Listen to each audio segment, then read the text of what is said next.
section. Oh, I always forget, what is the, so you can look for slides, presentations, infographics, and what is storyboards again? Storyboards is basically a set of collected slides which you can use. Thank you. Yeah, we have to change that name. I think Umama had suggested that, and we are thinking of a better name for that.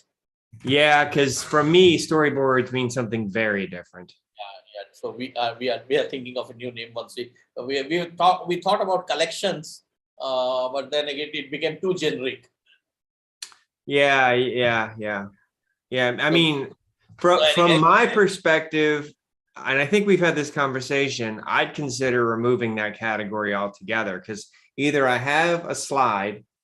A presentation is a collection of slides from my perspective, whether it's a long presentation, complete presentation, half presentation, kind of, because you can make, so as a person who does, who works with people that make presentations, they'll just have a presentation that's just the collection of slides they use over and over again.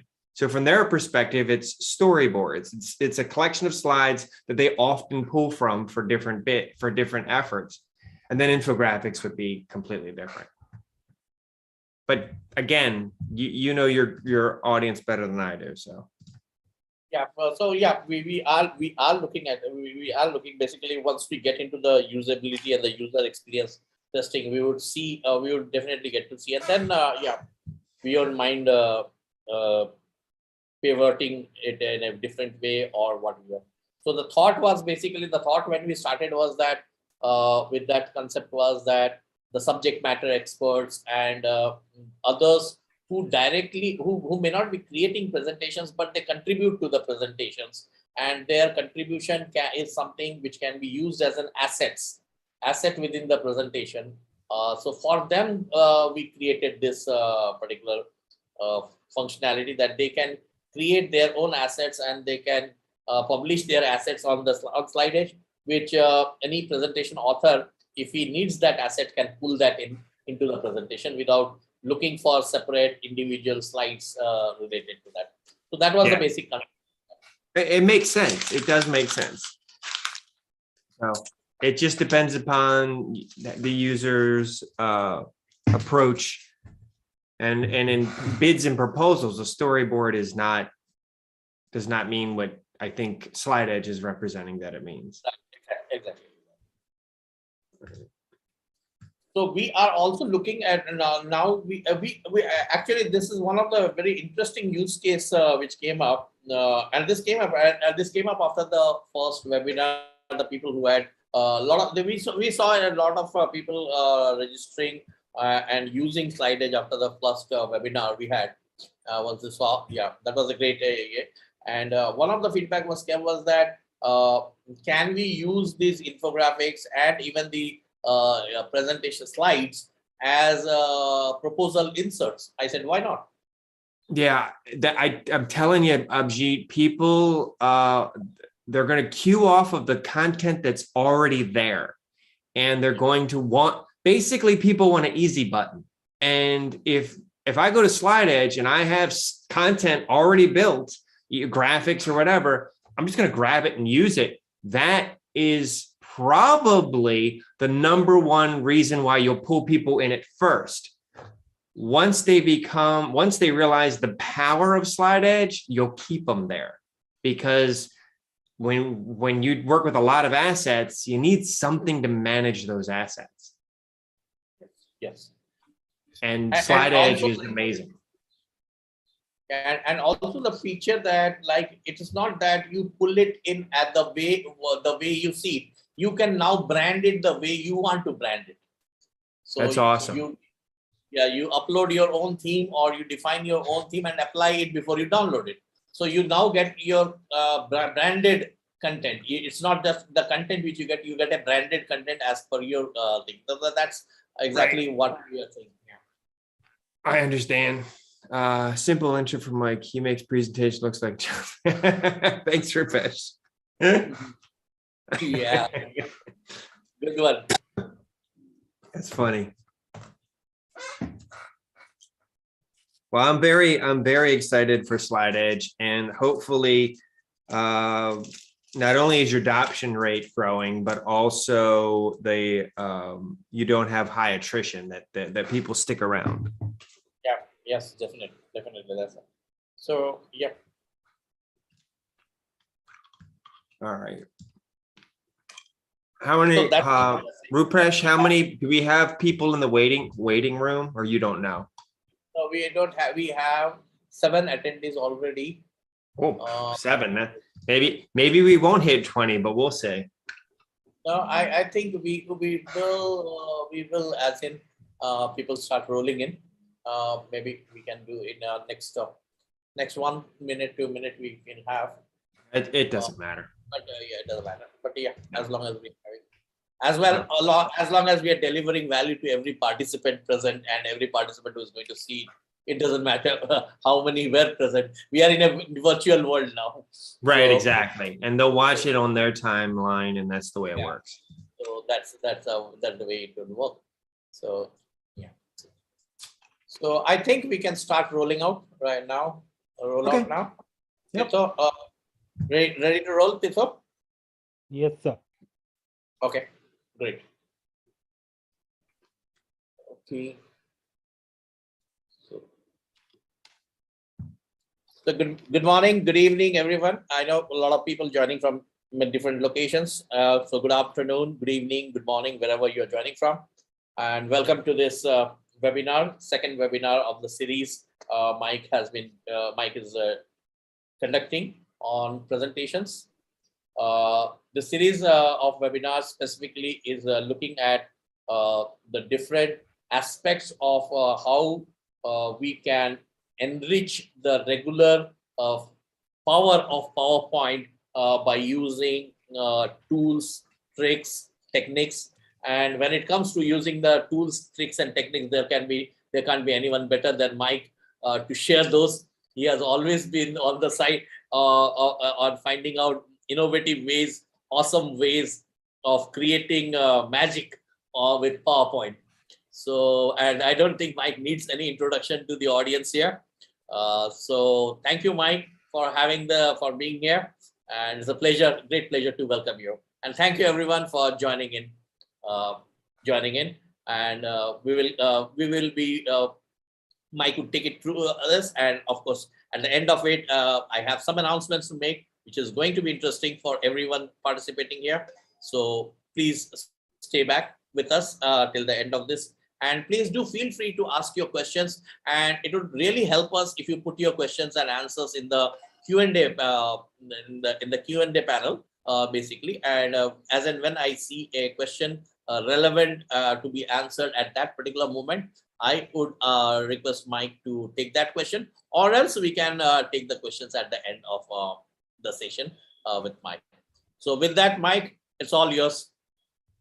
Awesome. Thank you, Abhijit. Thank you for making time. I know that you're probably busy like I am, so it's really, really important that that I give value, and I promise I'm going to do that. So let me share my screen right now. I'm going to turn off my camera because you don't need to see me through the presentation. And please, please, please ask questions in the Q&A window. I'll keep it up, and Abhijit will be keeping an eye on it as well.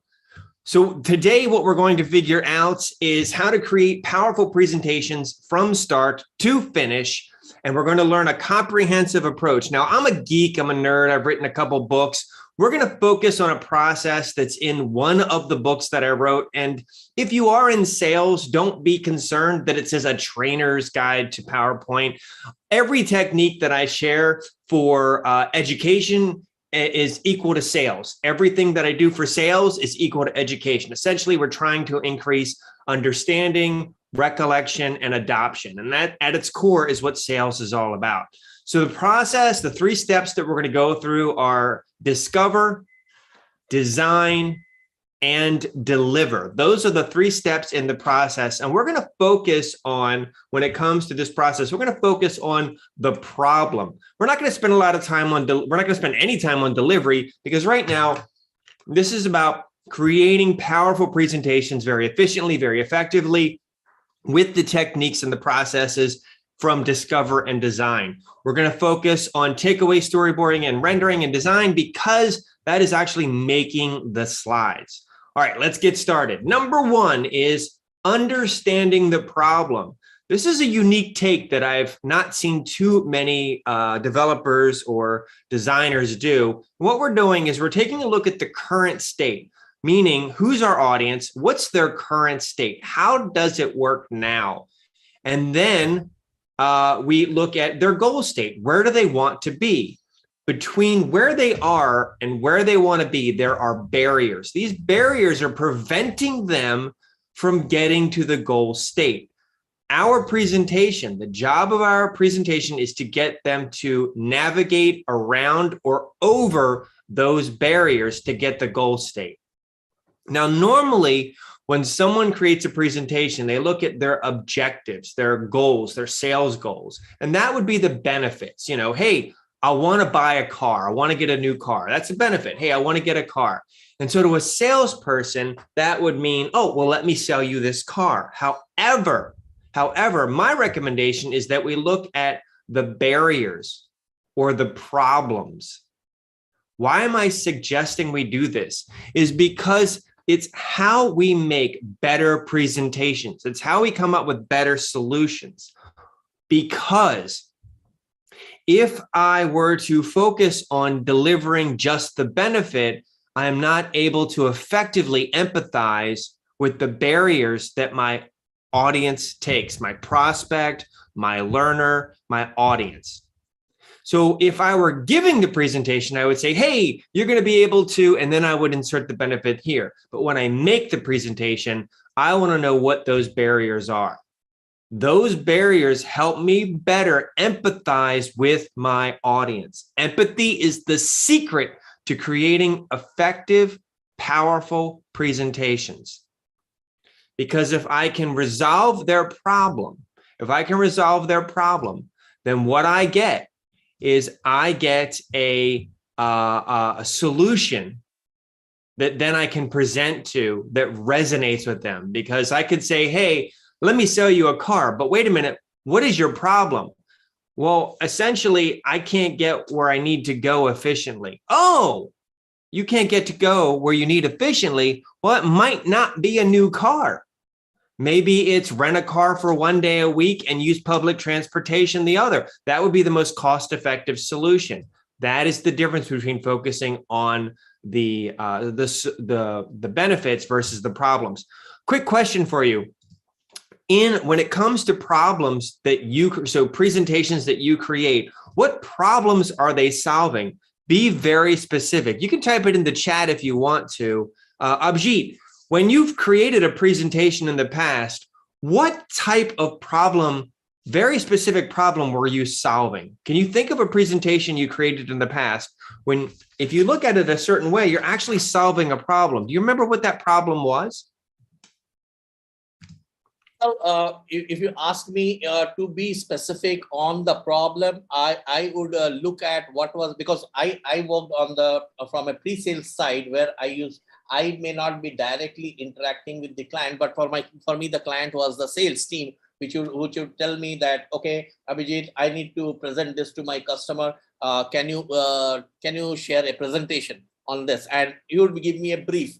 Now, for me, deciphering that brief and elaborating and building my storyline, that where would I start? What would I show as the first slide? What would I show? What would be the content of the first slide? Should I talk that I understand this? So that used to be my problem. Like, where do I start from? And what is going to be the storyline? Cool. So the problem it sounds like you were solving is that the prospects don't know anything about the solution. So the problem is they're completely oblivious to whatever solution you're going to provide. So the first thing they want to know is, what is your solution? So that gives you insight into, or gives you the empathy necessary to create more powerful presentations. One of the techniques I use is called an ATB matrix. And thank you very much, Abhijit. The first thing, it's a 3-column matrix. It's basically the as-is state, the to-be state, and then what's stopping them, meaning how does it work now how should it work or how should it be? So the as is state is a prospect doesn't know anything about our solution. The to be state is that they're excited and know a lot about our solution. Well, what's stopping them? And then we would list those barriers and then solve those barriers in our presentation. So here's an example. We right now, the files in our company are shared openly via email, which is a security risk. We want the files to only be shared using the secure network. So what are the barriers? Well, the secure network is seen as more time consuming, and using the secure network is not as intuitive, and the secure network is not a habit. So now we've broken it down into bite-sized digestible chunks. So taking a look at this barrier, we can start to solve it. So I say, well, how might you fix this? Well, one of the ways could be to give them quantitative evidence that shows that sharing on the secure network is just as fast, if not faster, because if they calculate the time that they would spend dealing with the fallout from a security breach, they are saving themselves hours, if not days of time. Or perhaps I give them a cheat sheet to show them an easy, quick way to securely share files that isn't email, and it's fewer steps. I have a lot of ways I could fix that, and that helps me create the content for my presentation.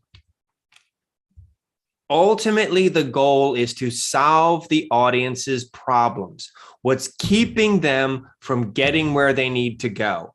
We remove those problems, we remove those barriers, and they achieve their goals, and they love us for it.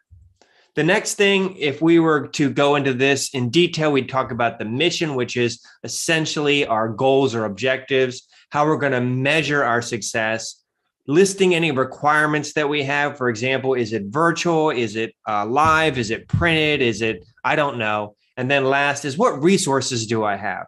Do I have access to tools? And by the way, we're going to be sharing with you, I'm going to be sharing with you 4 amazing tools that you can use to create and manage your presentations. Then, of course, we'd have to know about our audience. What are their hopes? What are their fears? What are their biases? What are they interested in? What are they not interested in? Understanding that is important. And then, of course, we have to have some level of subject matter expertise, meaning that we have to be able to solve the problems. If I can't do it, when I go back to my resources, I need to find someone who can. Like, I'm not smart enough to do it, but Rupesh is. Great. Rupesh, I need your help with resolving this issue. So essentially, that's the way it works. That is discovery. And this process is happening over and over and over again. We're looking at the problem that we're solving. We're looking using our mission, understanding of the audience, and subject matter expertise to create that great content. Once we have done our discovery, now it's time to actually make the slides. And the very first thing that we do is we create a takeaway. When I say takeaway, what I mean is this is our message. And I break it up into 2 parts, M and M. The first M stands for motivator, and the second M stands for means. So motivator and means.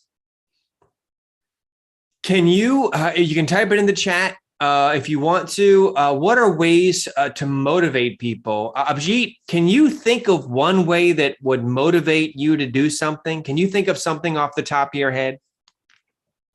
Well, it saves my time, or saves my effort, saves my time or saves my cost of doing. It's a big motivator for me when I'm in a commercial in a commercial process, and like saves my do more with less, obviously, is a motivator for me. How stop wastage is a motivator for me.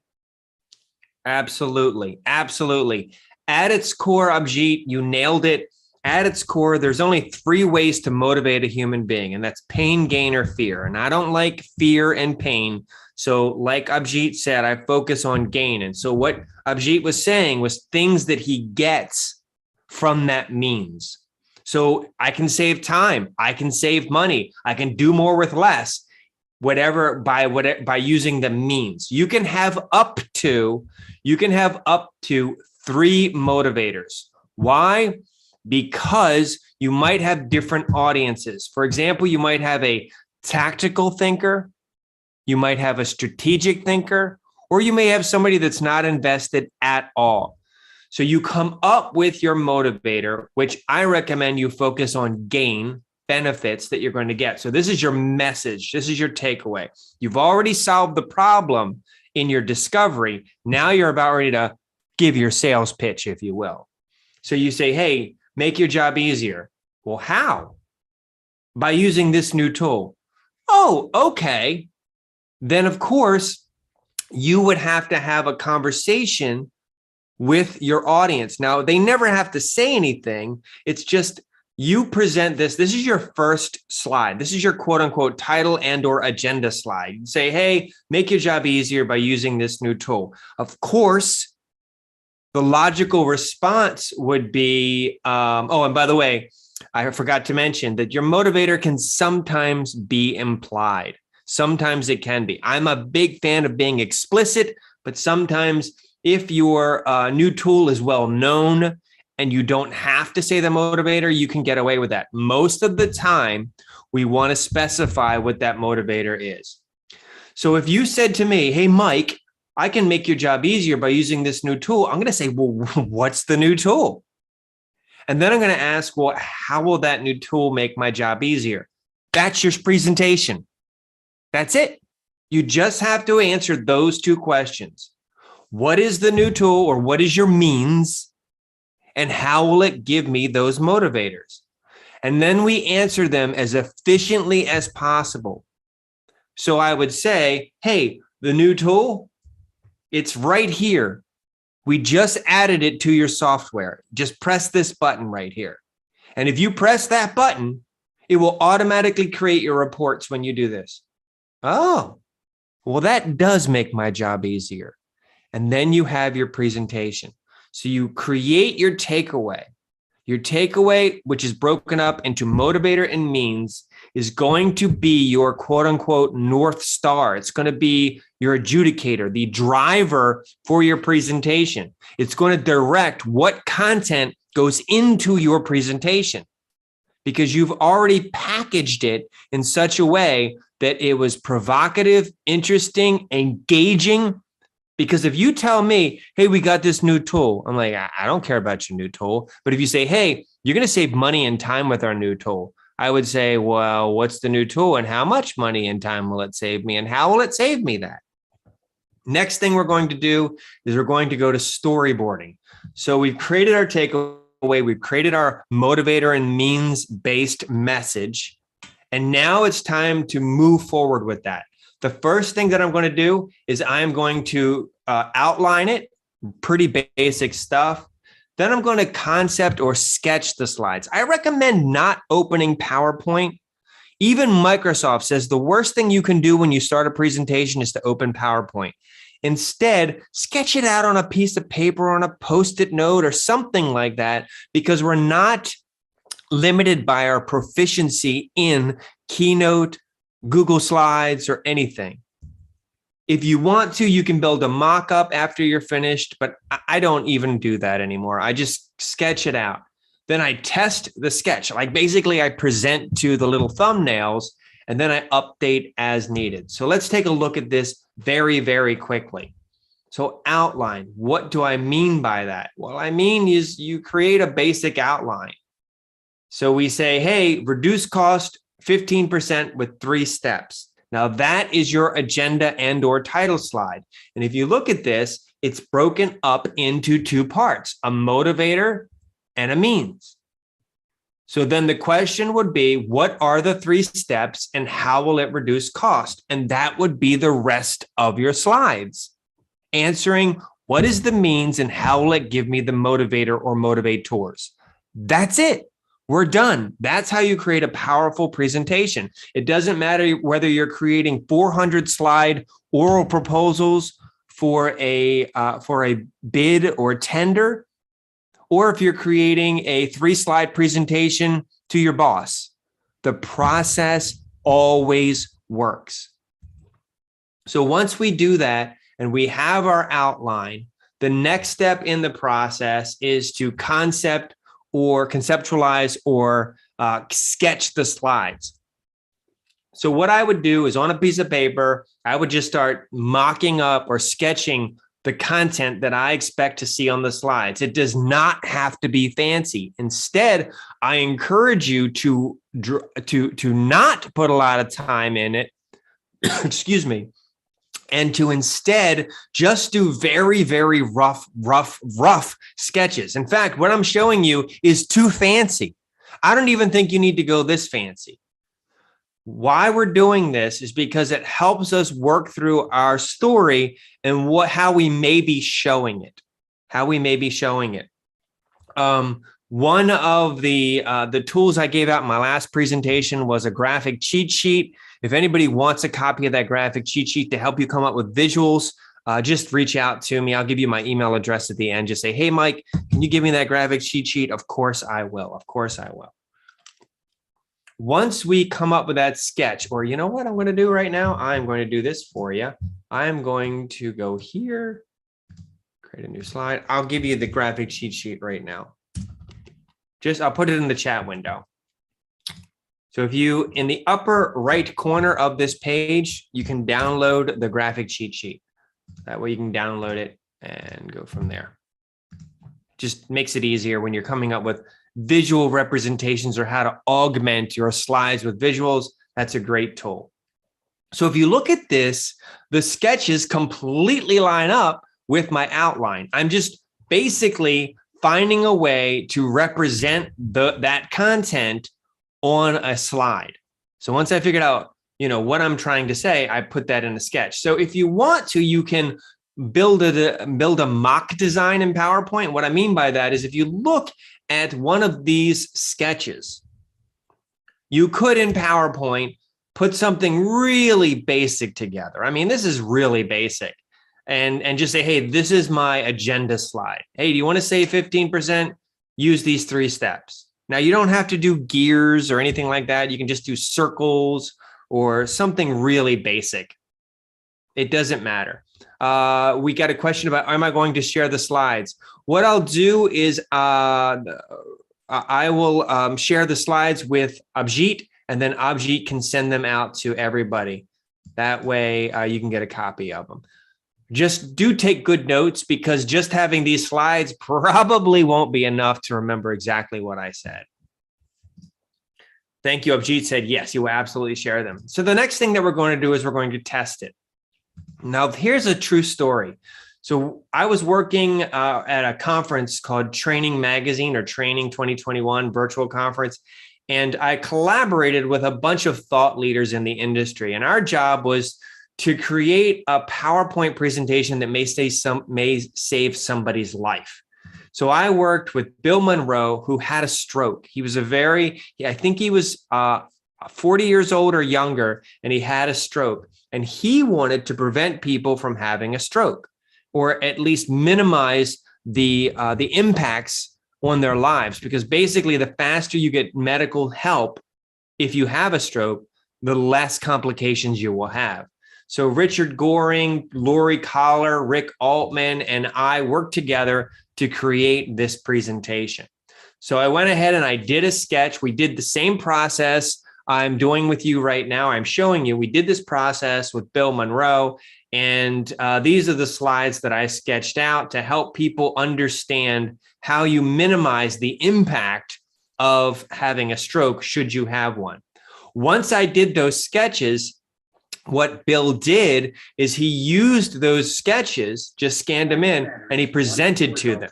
Will have a stroke in their lifetime. So he presented these sketches as if they were actual slides to see the flow. I was 46. To see if it worked for him. One of the most important things to keep in mind about stroke.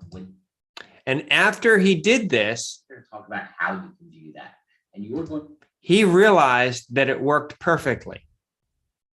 But if there was an issue, we could have easily updated those sketches and made sure that the flow worked for Bill or you or whoever's giving the presentation. Once we did that, it was time to render the slides. So we validated that the storyboards will work. Rough sketches. Present to those sketches. Just sit at your desk. If you put it on a piece of paper, just look at the little drawing that you made and speak to it and see if when you go from little thumbnail to little thumbnail, from storyboard element to storyboard element, it flows the way you would want. If it does, then it's time to render the slides. Then it's time to make the slides. I'm going to be sharing with you an example based on the Can PowerPoint Save Your Life presentation. So I was the one who came up with the storyboard, and then Lori Collar from a company called TLC Creative Services was in charge of rendering the slides. So she took those thumbnails and then created the slides. And I'm going to, part of this is to show you how to make these slides from scratch with some functionality within PowerPoint and some tools that you can get access to. Once she finished those, they were able to give them to Bill, and Bill was able to present them, where he said, hey, 1 in 4 people will have a stroke in their life. It happened to me. It happened to me. And he talked about his experience. What was his takeaway? That you can minimize the long-term health ramifications of having a stroke by following BFAST. What does it stand for? Well, number one, B stands for balance, and he talks about how balance plays a major role. And E stands for eyesight, and how you can, based on whether your vision gets blurry or starts to rotate, that is a strong indicator that you're having a stroke. And FAS stands for face, arms, and speech. And he went into how each one of those signs impacted whether you are having a stroke or not. And then, of course, the T stood for time. And he talked about how getting to the hospital, getting medical attention quickly is the secret to minimizing any long-term health risks associated with having a stroke. And he just reinforced that message, thanked everybody, and invited them to reach out to him if they have any questions at all. And from that, I assure you that people now are aware of the BFAST process, and certainly remember that getting medical attention quickly is a secret to mitigating long-term health impacts of a stroke. The 3 favorite tools I love to use to make my slides. Question? Yeah, Mike, there is a question from Neil, and it's a very interesting question. So I'd like, sorry to interrupt you here, but I'd like to that question. It's what Neil asks, like, what if your purpose is less tangible, quantifiable, like doing a case study? Does that still fit the motivator and means paradigm? Neil, that is a great question. So the motivator and means only impacts when your goal is to persuade. So if your goal is not to persuade, you do not need an M&M message. Your takeaway is no longer to motivate. So no, Neil, the short answer is if your purpose is not to persuade someone, if it's simply to share information, you do not need to use a motivator. It's simply to give information. So if I was presenting the findings of a cancer study, I am not going to package that study to motivate or persuade. I'm simply going to present my findings. Hopefully that answers your question, Neil. Great question. Fantastic question. Mike, I would like to add here, like if I take it from in the context of a proposal which I am submitting, and that requires a case study, the case study in that context would be would have primary purpose is to inform, but it would have a persuasion element also, because I want to motivate my client to see that how other clients got benefited out of that by following the solution, and the solution I am presenting that solution case study. So absolutely, Abhijit. If your goal is to persuade somebody with your case study, it must have a motivator and means. If your goal is to simply inform, In a proposal situation, your goal is to motivate. If I was presenting the findings of a cancer study, it was not a bid or proposal or tender, then it would not have a motivator and means. So you are 100% right, Abhijit. And I'm sorry I cut you off. Was there anything else you wanted to say? No, thank you. I think that's, I just wanted to take the other side of the coin.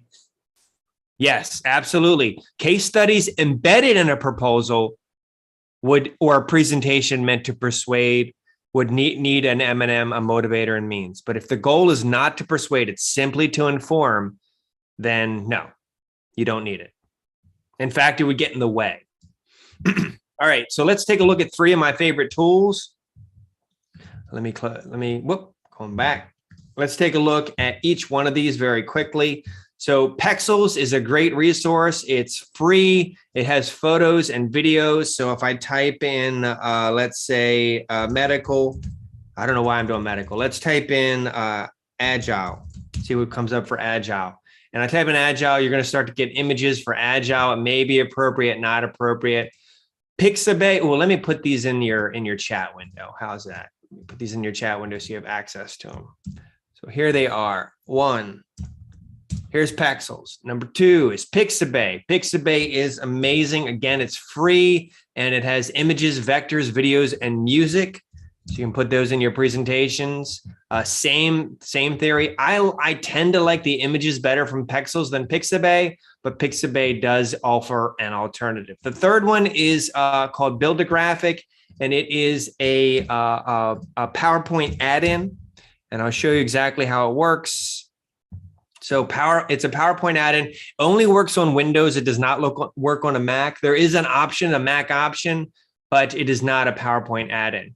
So if we take a look at the tool, you can either build your graphic from scratch or use pre-built graphics. I'm going to show you an example right here. So let's say this is your text. And what I'm going to do is I'm going to select my text and I'm going to go to build a graphic, and I can chunk my text by sentence, bullet, or paragraph. So what that means is I can break it up into bite-sized digestible pieces. And then if you look at your text, for example, this says we have a 3-tiered help desk solution for computer issues and problems. Our standard operating procedure escalates based on the complexity of the issue. I don't think we're going to need that anymore because I'm about ready to visually represent that. So I'm going to delete that. And now what I'm going to do is simply start to look for an image that shows a 3-tier escalation standard operating procedure. The tool automatically analyzes the keywords and phrases on your slide and gives you a visual representation. So if I go to the number 3, it's going to give me all of the images that represents 3. You have tons of imagery from which to choose. I'm going to choose this one because it shows escalation. So I'm going to scale this up. I'm going to shrink the text down to accommodate the graphic. I'm going to make it smaller. You make it whatever point size that you want. I'm going to make it 18 point. Scale the text out a little bit. And I'm going to co-locate the text next to the appropriate step. So tier 1, tier 2, tier 3. Now I want to populate these steps. So tier 1 issues are resolved automatically via the AI system. So I'm going to go to build a graphic, look for automatically, and I'm going to grab this graphic. The graphics are what's called vector, which simply means that you can change the style of the graphics, the colors of the graphics, the look and feel of the graphic very, very easily because it's easily modified as vector-based. It's also going to be very small file sizes, and you can scale it up or down without losing quality. So what I'm doing is I'm placing the imagery on each step. So tier 2's issues are resolved by a remote service technician. I'm going to build a graphic. I'm going to look up, let's see, technician. And I'm going to look for an image that I think is appropriate. I'm going to go with this one. I drop it in here. Again, it's vector-based, which means that I can scale it up or down. It looks good. Then I'm going to go to tier 3 issues are resolved via IT service mechanic. So I'm going to go to insert and I'm going to look for mechanic. And I'm going to find an image that I think is going to work. I'm going to use this image right here. And I simply scale it down. So this is a really fast way to create some graphics that you can place into your presentations. You've got pieces you can use to make road graphics, or pieces you can use to make things like pipe graphics. You can do just about anything you want and change the style, because it's vector based, which means that I can click on any element and quickly and easily, let's say I wanted to highlight an element in here, I would simply click on it and choose my shape fill and then highlight it that way. So I can highlight the piece that I want. You can also do pre-built graphics, which means that I can take this text right here and I can simply copy and paste the text into a graphic that I find. So it might look something like this, and I can paste it in my slide presentation. It allows me to create wonderful graphics that are professional very, very quickly. So you get an idea of what I'm talking about. You've got all types of graphics, complex graphics, agile graphics, more simplified graphics. You've got tons from which to choose, maps from around the world, different ways to show organization charts, step graphics, tree graphics, things like that. So that is a great tool. All right, I'm going to stop here. Let's suspend this. So those are my 3 favorite tools that I use to create graphics and slides. If I need to get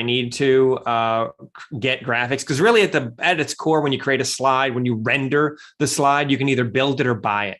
And when I say buy it, I don't mean necessarily that you pay money for it, but you do have to acquire it in some way, shape, or form. All right.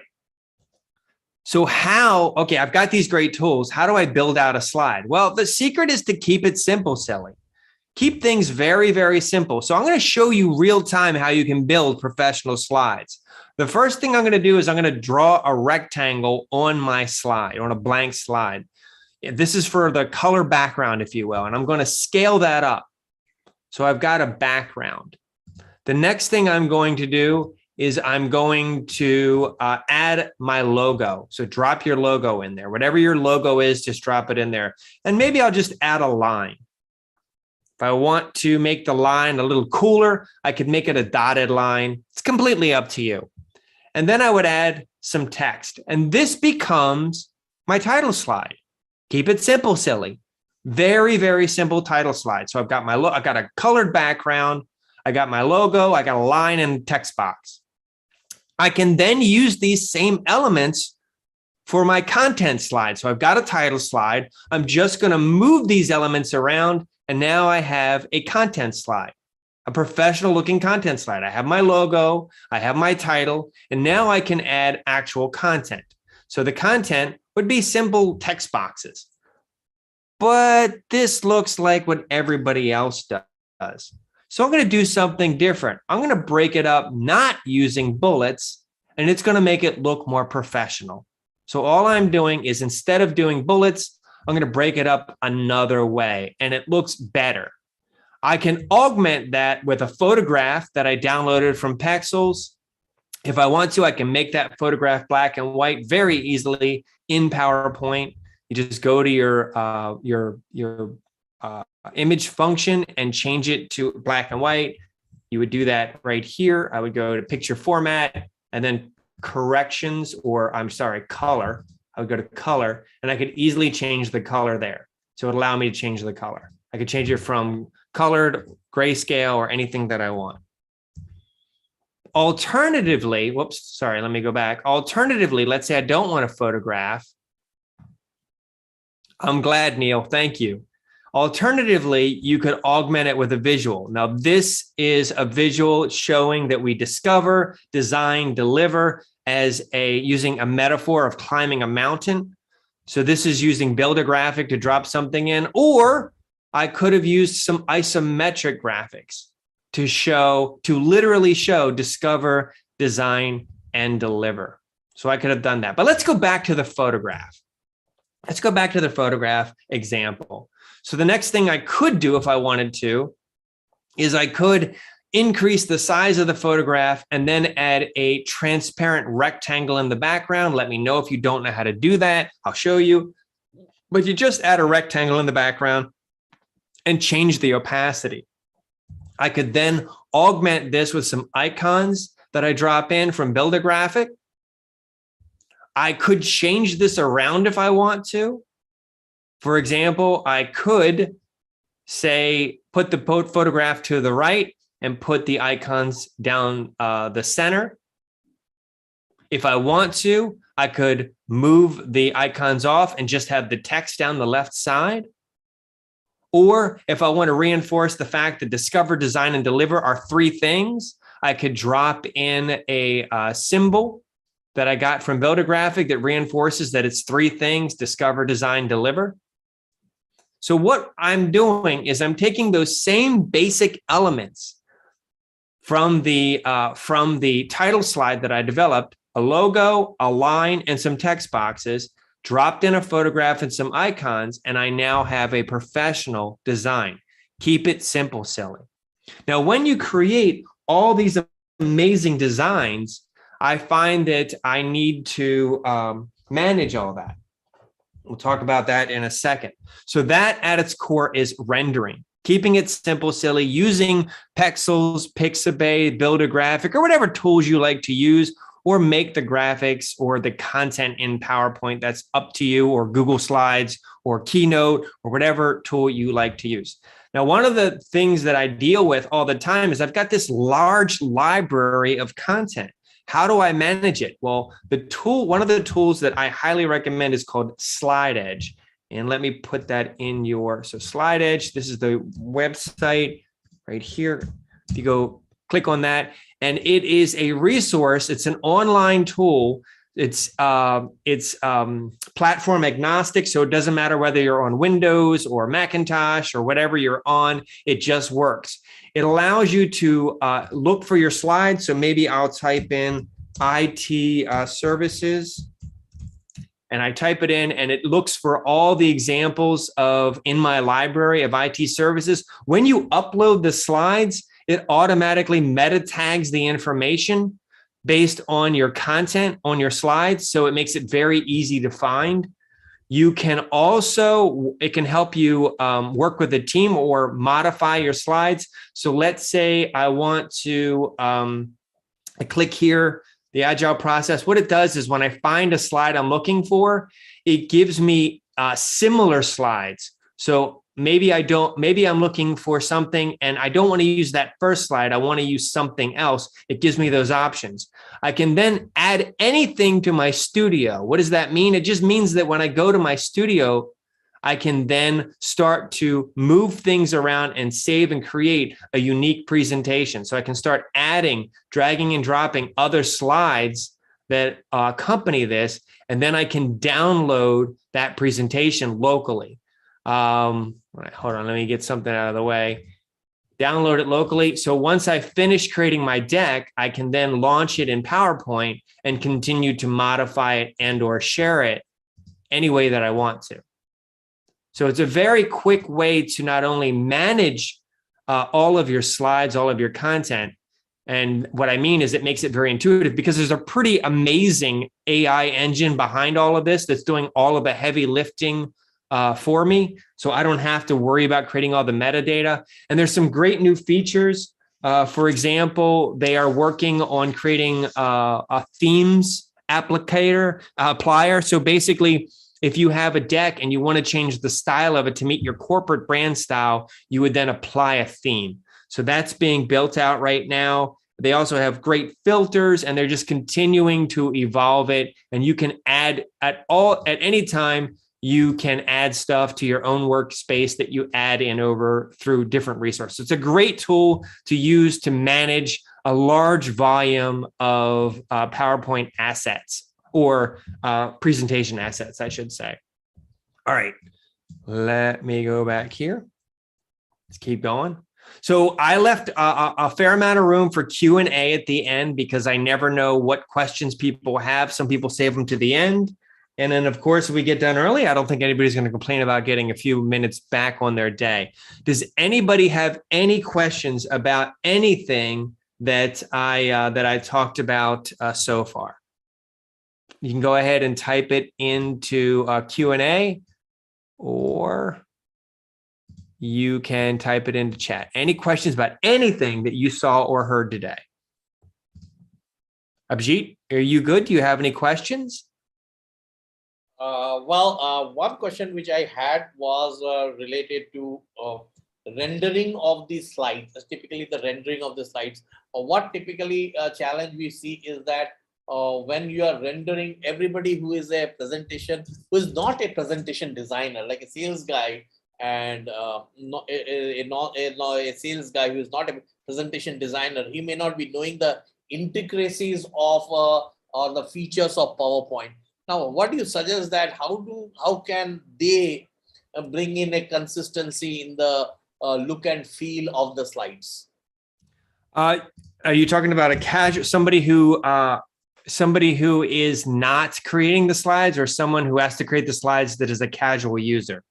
He's a casual user. What I mean is, yeah. My recommendation is to keep it simple, of course, because the more complex it is, the more likely you are not going to be able to manage the different variables. So keeping it simple is a big thing. The other thing is to use a graphic asset library, meaning that find a resource that has a large library of assets that are a similar look and feel, and then pull from those assets. For example, I showed you build a graphic is one. You could also go to under insert. Let's say you need to create icons. There are icons that PowerPoint has built in, and they give you two options, linear or filled. Pick one of those. So you could do that. So essentially what you want to do is you want to find a large library of assets that are similarly styled. You might have a corporate asset library. That's something you may want to look into. So Abhijit, I hope that answers your question. Yeah, definitely does. Thank you, Mike. Thank you. Of course. And I failed to put the links in for everyone, so I just added them in chat for Pexels, Pixaway, Billion Dollar Graphics, and Abhijit added the SlideEdge link earlier. And forgive me for not doing that. I was chatting apparently with just Abhijit and the panelists and not everyone else. Jessica, thank you. Thank you, Jessica. So just for everyone, we are right now in the beta stage of SlideEdge, but whatever features what you saw in SlideEdge, they are right now available for everyone to use without any obligations, absolutely free. So please feel free to log in and log into SlideEdge. I have shared the contact us page, and we are doing regular demos. So just fill in the contact us page, and we can fix the time, and we can show you how you can save tons and tons of time with SlideEdge.ai, because it is preloaded with a lot of content which can not only be used in PowerPoint in your presentations, but also as your proposal inserts. So whether it's a summary chart or whether it's an infographic which you want to insert in your proposals, you can do that all within SlideEdge. So please feel free to send us a message from the contact us page, and we will connect with you, and I'll be happy to do you a demo. The primary thing is not about the features. The primary objective of the demo is that how does it make you more 70%, 80% more productive than what you are doing right now by using all these pre-created assets, plus leverage your assets without doing that heavy lifting of manually taking each slide and tagging it, breaking it down and identifying it. So that's basically what we try to do, what we have in SlideEdge. So please feel free to fill in that contact us form, and we will connect with you very soon. Cool. And thank you, Mike. I don't see any questions here. And thank you everyone so much for joining us. And one great information which we have is that next May 18th, when we have the next presentation by Mike, again, we have some big announcements to make, and we hope you all come back and you had the great value from today's session. And I would like to have you back in the next presentation. So have a nice day. Thank you, Mike. Thank you everyone for joining us, and do visit SlideEdge.ai. We are all waiting you to see you there. Thank you. Thanks, Abhijit. Bye, everybody. Bye, everyone. Thanks, Abhijit. I will send you the slides as soon as I can. I'm going to jump into another meeting now, and I'll. Take care. Yeah, take All care. right. Yep. Bye, everybody. Bye. See ya.